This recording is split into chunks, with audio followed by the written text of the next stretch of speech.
আমাদের দেশের মানুষ এখন খুব খুশি। আলুর দাম কমে গেছে, পেঁয়াজের দাম কমে গেছে। মানুষ এখন খুব কম দামে আলু খেতে পারে। এই যে কিছুদিন আগেই আমি দেখলাম আমাদের এলাকাতে আপনার ৫ কেজি আলু বিক্রি করতেছে ৳৫০ দিয়ে। আর আপনার পেঁয়াজ ১০ কে ইয়া ৳১০০ বিক্রি করতেছে আপনার ৫ কেজি ৳২০ করে। এটা কিন্তু ভালো না। এটা আমাদের জন্য খারাপ হচ্ছে। কেন খারাপ হচ্ছে সেটা আমি আপনাকে বুঝিয়ে বলি। যখন এই কৃষকগুলো ৳৪ করে পেঁয়াজ বিক্রি করতেছে কৃষি, তারপরে তাদের ৳১৫০ একটা বস্তার দামও উঠে না, আলু বিক্রি করে। তখন তারা কি করবে? সামনের সিজনে আর করবে না, উৎপাদন করবে না। তারা দেখে যে এতটা ক্ষতি হয়ে যায়, থাক পইড়া থাক।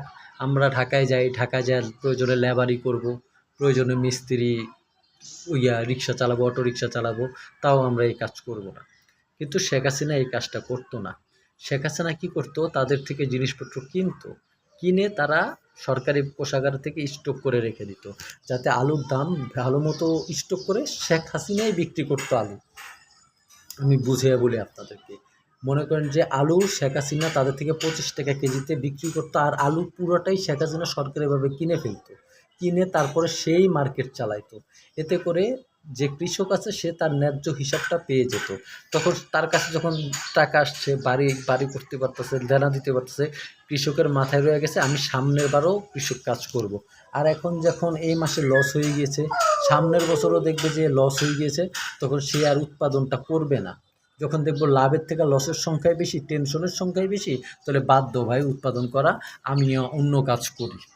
কিন্তু শেখ হাসিনা এই কাজ যেন ইয়ারা আর যখন তারা ওই অন্য কাজ করবে তখন কি করবে? সরকার বাধ্য হয়ে সরকারের বাহির দেশ থেকে আমদানি করতে হবে।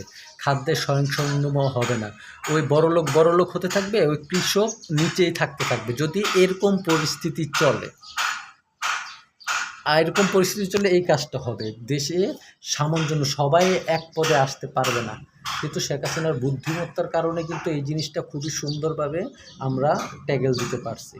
পেঁয়াজের দাম শেখ হাসিনা চাইতো আপনি পেঁয়াজ ৳৫০ দিয়ে কিনে খান। ৳৫০ দিয়ে কিনে খেলে আপনার ৩ দিন চলে যাবে। এই ফাঁকে কৃষকও বড়লোক হবে, আপনারও চলবে। শেখ হাসিনা চাইতো না আপনি ৳১০ দিয়ে আলু খান। হ্যাঁ, এতে কিন্তু হয়তোবা আপনার একটু কষ্ট হচ্ছে, কৃষকেরও যেন লাভ হয় সেজন্য এই কাজটা করত, স্বয়ংসম্পূর্ণতা বজায় রাখার জন্য। যাক, এখনকার সরকারের উচিত সেই দিকেই লক্ষ্য দেওয়া, লক্ষ্য দিয়ে যেন একটা বাজারের মধ্যে অনেক কৃষকও যেন বেঁচে, আমরাও যেন বাঁচি।